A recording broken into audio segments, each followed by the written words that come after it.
os. Aujourd'hui, on range le poing. On ouvre la main. Et on la transforme en lame. Le karaté adore le choc. Le seiken qui explose. La percussion massive qui projette les corps comme des marionnettes. Mais parfois la force brute, ça ne suffit pas. Pas toujours. Il faut de la précision, de la concentration. Trancher dans le vif. Shuto Uchi. Trop souvent cantonné au kata. Un geste esthétique. Sous-estimé. Erreur. Dans les mains d'un pratiquant aguerri. C'est une arme chirurgicale. Une pression folle sur une surface minuscule. Un sabre qui s'abat sur sa cible. Un couteau suisse capable d'atteindre les points les plus vulnérables. Un seul mouvement. 10 façons de finir le combat. Aujourd'hui, on dissèque la lame vivante. Comment le bord de la main devient plus dur que l'os. Comment la chute et la rotation multiplient la puissance. Comment un geste unique coupe tout. Attaque. Structure. Points vitaux. On aiguise. On tranche. C'est parti. Bienvenue sur Shotokan Lab. Dans cette série, on plonge ensemble au cœur de la biomécanique cachée du karaté Shotokan. Pas de mythe. Pas de mysticisme. Ici, on recherche le vrai, ce que le corps fait réellement, ce qui génère vraiment la puissance, la vitesse et la précision de nos techniques. On va analyser, décortiquer, et même tester, pour comprendre scientifiquement les mouvements qu'on pratique depuis des décennies. Pourquoi ça marche si bien?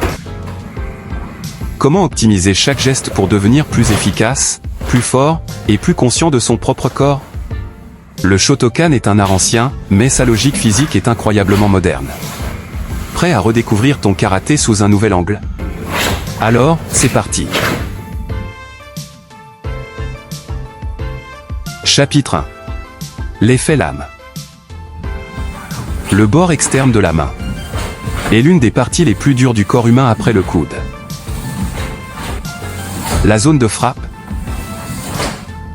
entre la base du petit doigt et le poignet, forme une surface dense, renforcée par les os du carpe et les tissus tendineux et ligamentaires. Un point classique, le seiken, répartit la pression sur 8 à 10 cm². Shuto Uchi, à peine 1,5 à 2 cm². Résultat. La pression est multipliée par 4 ou 5. La même force, mais concentrée sur un fil aiguisé. Cette concentration transforme la main en une arme dévastatrice, sur les tissus mous et les points vitaux. Un coup au cou peut interrompre la circulation carotidienne. À la tempe, provoquer une commotion. À la clavicule, créer une fracture nette. La dureté naturelle de cette zone, combinée à cette pression extrême, fait de Shuto Uchi une véritable lame humaine. Ce n'est pas une frappe large. C'est une incision précise. Le corps devient une arme acérée. Chapitre 2. Amplification de puissance et principe de la hache. Contrairement au Tsuki linéaire, Shuto Uchi suit un arc descendant plus long. Il est propulsé par la rotation explosive des hanches, la chute de l'épaule et la baisse du centre de gravité. Cette trajectoire courbe ajoute la gravité à l'équation. Le corps tout entier tombe comme une hache. Pour le même pratiquant, si un Gyaku Tsuki peut générer environ 3000 à 4000 Newtons, le même bras en Shuto Uchi peut dépasser les 5000 Newtons. Grâce à l'effet de hache et à la vitesse terminale accrue.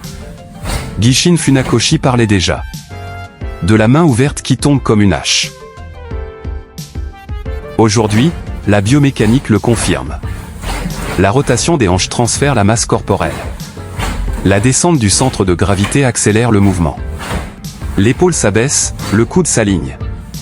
Et le poignet se rigidifie à l'impact.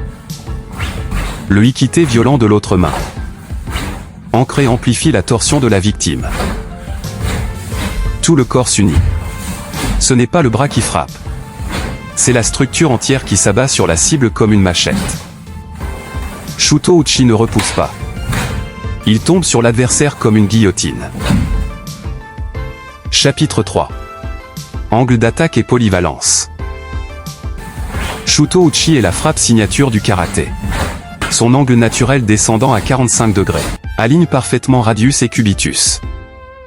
Le poignet reste droit. Zéro perte d'énergie. Zéro risque de déviation. La main ouverte protège les articulations, tout en permettant une vitesse maximale. Un seul et même geste peut atteindre une dizaine de cibles vitales. La tempe, commotion cérébrale.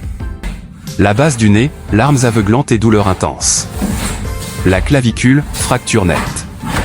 La carotide, interruption circulatoire, perte de conscience rapide. Les côtes flottantes, perforation possible. Les reins, hémorragie interne. Le foie, rupture potentielle. En variant légèrement la hauteur ou l'angle, Shuto Uchi devient l'arme la plus polyvalente du Shotokan. Un mouvement unique.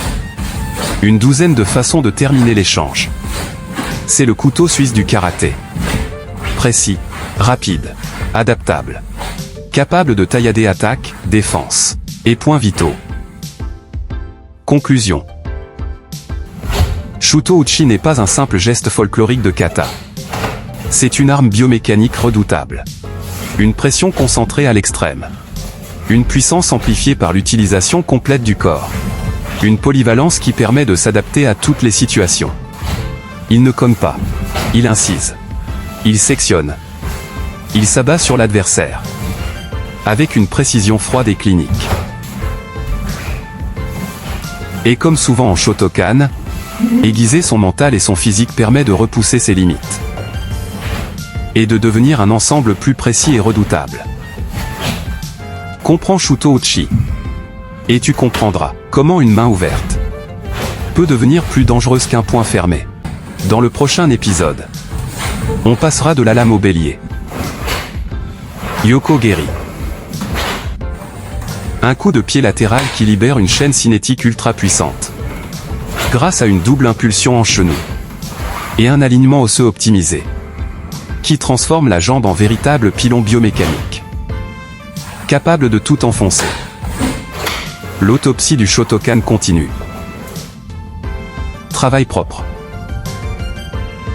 Frappe vraie. Os.